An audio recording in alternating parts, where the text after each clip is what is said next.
안에서 너희 부모에게 순종하라. 이것이 옳으니라.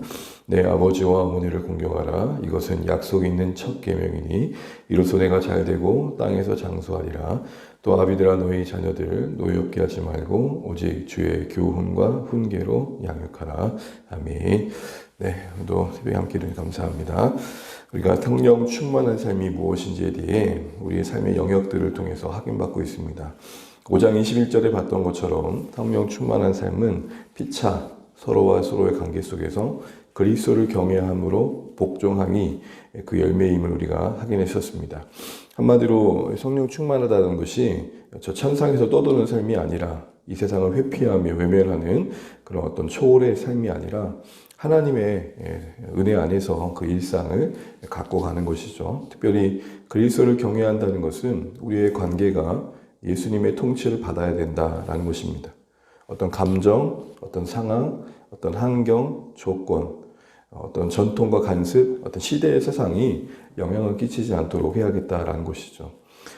더하여서 피차라는 말에 가장 중요한 것은 너부터라는 말이 아닙니다. 너부터 잘해라 이 말이 아니라 피차라는 말 안에 담긴 우선적인 의미는 우리가 각자의 역할을 먼저 잘 감당해야 된다라는 것이죠. 그리고 더 나아가서 이 피차의 의미는 각자의 역할을 잘 감당하면서 피차라고 묶여진 그 관계 속에서 서로를 대하는 법을 배울 줄 알아야 된다는 것입니다. 아내는 남편을, 남편은 아내를, 또 부모는 자녀를, 자녀는 부모를, 또 주인은 종을, 종은 주인을, 이렇게 서로 간에 각자의 역할을 잘 감당하면서 또 상대방을 이해할 수 있는 지혜가 요구되고 있는 것이죠.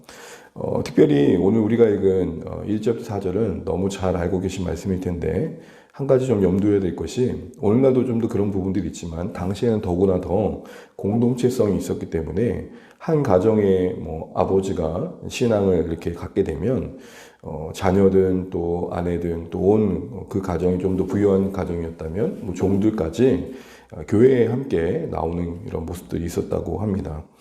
그러니 한 자리에서 함께 예배하는 모습들을 우리가 생각해 볼 수 있겠죠.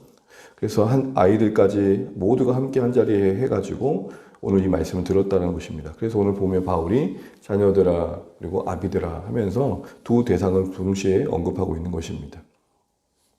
특별히 이게 파격적인 것은 당시에는 아버지의 권위가 절대적이었습니다.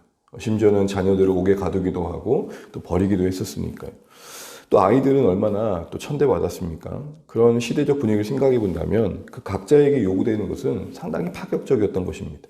먼저 자녀들에게 요구된 걸 보게 되면 1절 주 안에서 너희 부모에게 순종하라. 이것이 옳다라고 권면하고 있습니다. 오늘 1절부터 4절의 내용 속에서 분명하게 이야기하는 바는 자녀는 부모에게 순종과 공경을 보이고 부모는 자녀에게 주 안에서 사랑하며 교훈과 훈계로 양육하라 이 말씀을 하고 있습니다. 교훈이 명확합니다. 근데 조금 더 분명히 생각할 것은 주 안에서 자녀들에게 순종을 요구하고 있다는 것이죠. 주 안에서란 말이 무슨 말일까요? 첫 번째는 우리가 주님 안에 있다는 것이 부모님과의 순종의 삶의 열매 맺음에 있어서 상당히 자연스럽다는 것입니다. 우리가 주 안에 있다는 것은 부모님을 향해서 순종하는 모습들로 자연스럽게 열매 맺어 간다는 것이죠. 더 나아가서 순종의 범위라고 할 때에 그것은 주 뜻 범위 안에서 주님의 뜻 범위 안에서의 순종이라는 것입니다. 이게 합당하다라고 이야기하는 것이죠. 때론 부모님이 요구하는 바가 하나님의 뜻을 벗어날 때는 우리가 더 권위의 관계에 있어서 하나님 앞에서의 순종을 더 생각해야 된다라는 것입니다. 더하여서 오늘 2절에 이렇게 말합니다. 너희 아버지와 어머니를 공경하라. 이때 아버지와 어머니를 공경하라라고 할 때 이 공경의 의미는 다른 것이 아닙니다. 우리의 마음이 어떠하든지 간에 하나님이 정하신 질서 아래서 자신을 둘 줄 알아야 된다라는 것입니다. 특별히 약속이 있는 첫 계명이다 그럽니다. 여기에 대한 여러 해석이 있지만 십계명과 관련해 가지고 우리가 네 번째까지는 하나님에 대한 권면이고 하나님에 관련된 계명에 대한 이야기고 다섯 번째부터는 내 부모를 공경하로부터는 이제 사람과의 관계 속에서의 권면인데 그 부모에게 권면하라는 그 내용 뒤에 바로 네가 잘 되고 장수할 것이다 이 말이 덧붙여져 있습니다. 그런 의미에서 특정한 사람에게 약속이 언급된 첫 계명이다라는 측면에서 약속 있는 계명이란 말의 의미도 있고, 또 이제 우리가 돌판을 주셨을 때 두 번째 부분의 첫 부분이다라는 의미에서 이렇게 이야기하기도 합니다. 어쨌든 여기서 분명히 얘기하는 것은 부모에게 공경하고 순종하는 것에 하나님의 축복이 있다라는 것이죠. 그 축복의 내용이 뭡니까? 3절입니다. 이로써 내가 잘되고 땅에서 장수하리라. 어떤 특정 개인에게 적용될 수도 있겠지만 이렇게 하나님 안에서 질서 안에서 자녀가 부모에게 공경하는 이 시대적 이런 분위기 속에 하나님께서 그 시대에 복을 주신다 이렇게도 해석하기도 합니다. 어쨌든 분명 하나님의 약속된 복이 있는 순종의 삶이라는 것입니다. 그리고 나서 이제 아비들에게 권면합니다. 4절 우리 함께 읽어보겠습니다. 4절을 한 절 한번 읽어보죠. 또 아비들아 너희 자녀를 노엽게 하지 말고 오직 주의 교훈과 훈계로 양육하라. 앞서 자녀에게 부모에게 대한 순종을 요구했었는데 이 부모에게 대한 순종의 요구는 무엇보다도 앞서 아내와 남편에게 요구됐던 순종의 개념과 조금 다릅니다. 그 아내와 남편의 순종은 자발적인 순종이라는 말이고 같은 단어로 번역되어 있지만 원문은 조금 다른 게 부부와의 관계의 순종 다르게 자녀에게 요구되는 순종은 마땅한 순종입니다. 그러니까 의무적인 순종이라는 것이죠. 이런 관계에 있다 보니까 아버지와 어머니와 자녀의 관계가 어느 정도 경직될 수 있는 부분들이 있고 좀 뭔가 엄격해질 수 있는 부분이 있는 것이죠. 이런 부분에서 바울은 이렇게 이야기를 하는 겁니다. 아비들아 라고 하면서 자녀를 노엽게 하지 말고 라고 이야기를 하고 있습니다. 특별히 여기 아비드라 라고 할 때 이 아비디라는 말은 어머니를 배제한 표현이 아니라 아비를 대표로 한 부모를 의미하는 어떤 제휴적인 표현이라 봐야 될 것입니다. 그래서 이 같은 단어가 히브리서에서는 부모로 번역되기도 합니다. 그러나 또 한 가지 생각해 볼 것은 아비드라라고 먼저 아버지를 얘기한 것은 그 가정의 자녀를 양육함에 있어서의 그 대표성이 분명 아비에게 있다는 것이고 그렇다고 해서 그 책임이 꼭 아비에게만 있는 건 아니겠죠. 그러나 부모가 서로에게 그 양육의 책임을 함께 인식할 필요가 있다는 것입니다. 간혹 드라마 같은 걸 보게 되면 이런 얘기를 이제 하는 걸 보게 됩니다. 어떻게 집에서 어떻게 했길래 애가 이 모양이 꼴이냐라고 그 아내를 핀잔주는 그런 남편의 대사를 보게 됩니다. 근데 여러분 이것은 되게 성경적이지 않다라는 것이죠.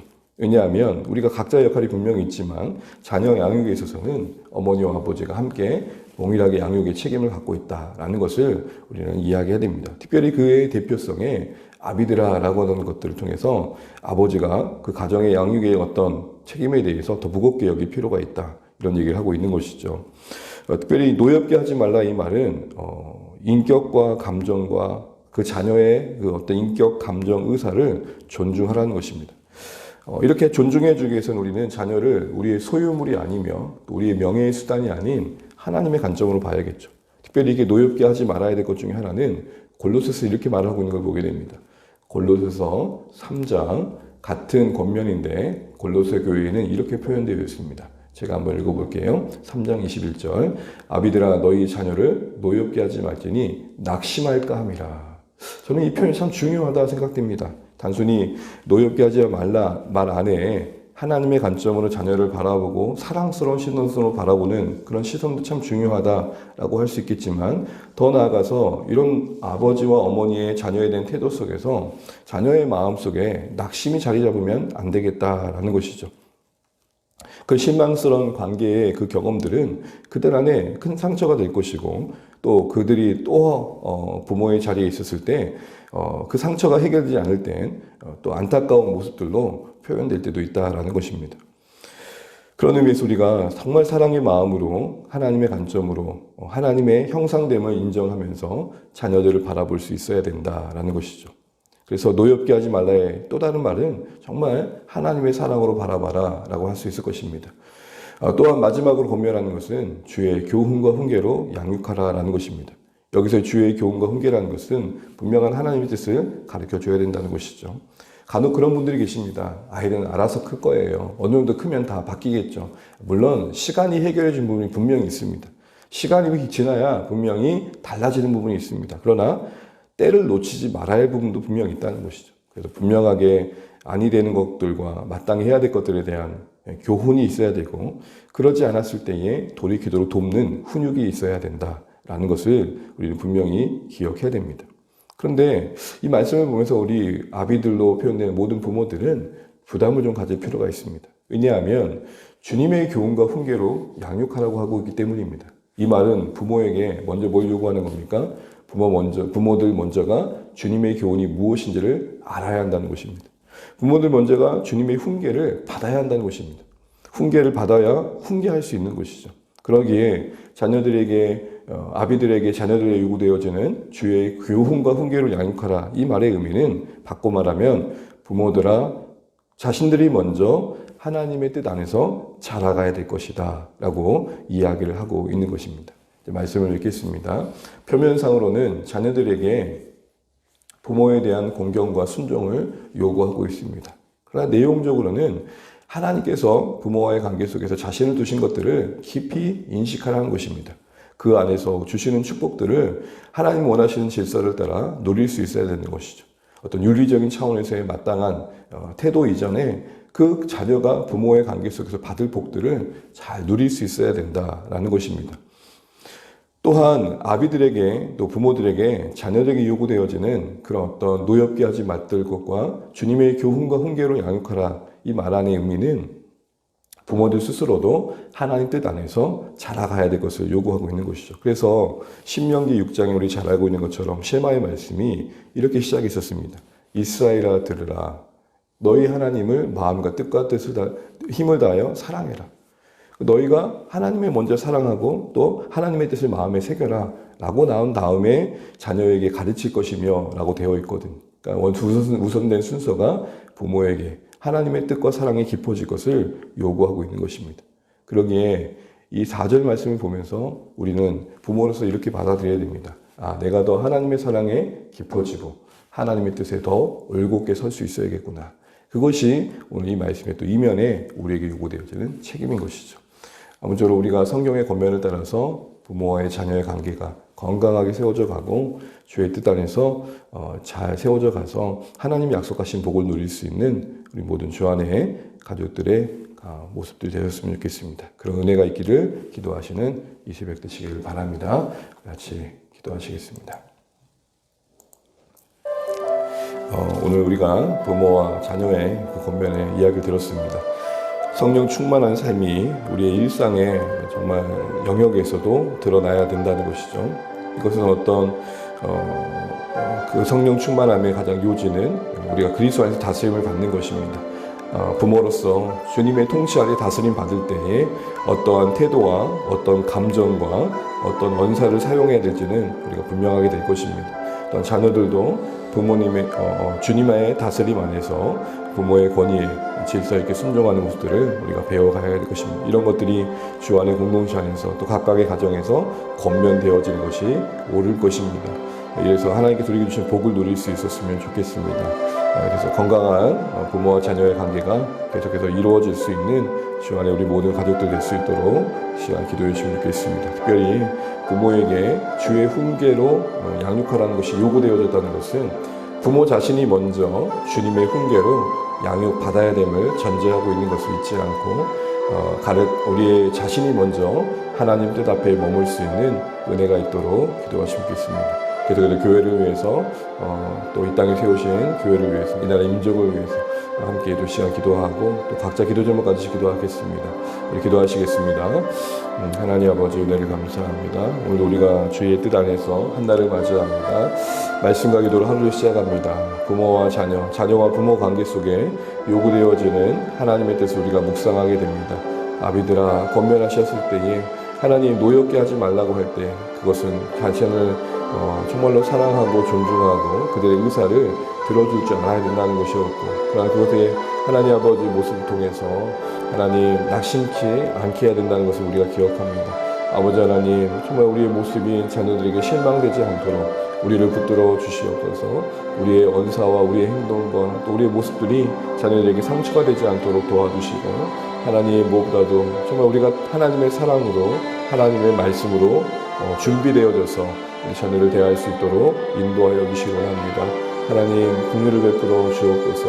하나님 무엇보다도 우리 사랑하는 자녀들이 권위를 인정하며 또 부모의 하나님 뜻 안에서 또 질서 안에서 하나님의 뜻 안에서 하나님 그 주어진 그 위치 안에서 순종을 배우며 하늘의 복을 누릴 수 있도록 인도하여 주옵소서. 우리 사랑하는 우리 자녀들이 하나님을 경외함과 함께 부모를 존중하며 공경할 수 있는 귀한 자녀들 되게 도와주시고 하나님 우리 사랑하는 주 안의 모든 가족들이 이 은혜의 질서 안에서 건강하게 살아갈 수 있도록 주여 인도하여 주옵소서. 하나님 사랑으로 하나님의 은혜의 관점으로 우리가 자녀를 볼 수 있도록 우리 부모들에게 끝없이 함께하여 주시고 주의 은혜와 긍휼로 붙잡아 주시옵소서. 하나님 주의 몸된 교회를 오늘 세우신 하나님을 찬양합니다. 하나님 사랑 우리 성도들이 어디에 있든지 주님을 구하며 기도하게 도와주시고 하나님의 은혜를 구할 수 있는 믿음의 삶을 살게 하여 주옵소서. 하나님 이 시간이 하나님 소중히 여겨졌으면 좋겠습니다. 하나님 앞에 나온 이 시간이 우리에게 정말로 기대와 소망이 되었으면 좋겠습니다. 사랑하는 주 안의 모든 가족들이 다시 한번 하나님의 말씀 안에서 교회를 위해 공동체를 위해 기도하는 이 자리를 함께 할 수 있는 은혜가 있게 하여 주옵소서. 하나님 또 정말 이제 11월, 12월 한 해가 저물어 갑니다. 하나님 우리가 또 2주년을 맞이하면서 한 해를 또 마무리합니다. 하나님 우리에게 은혜를 주셔서 이 시간들을 잘 지나갈 수 있도록 도와주시고 하나님의 뜻이 이루어지는 하루하루 되게 하여 주옵소서. 오늘 하루도 하나님 사랑하는 성도들의 일상을 지켜주시고 어디에 있든지 주와 동행하게 하시며 아픔과 고통과 괴로움의 현실 속에 하나님의 위로와 은혜가 임하게 하여 주옵소서. 하나님 그 고통의 시간들을 잘 이겨내게 도와주시고 회복의 은혜로 우리 함께 하여 주시며 오늘 한 날도 잘 감당할 수 있도록 인도하여 주시옵소서.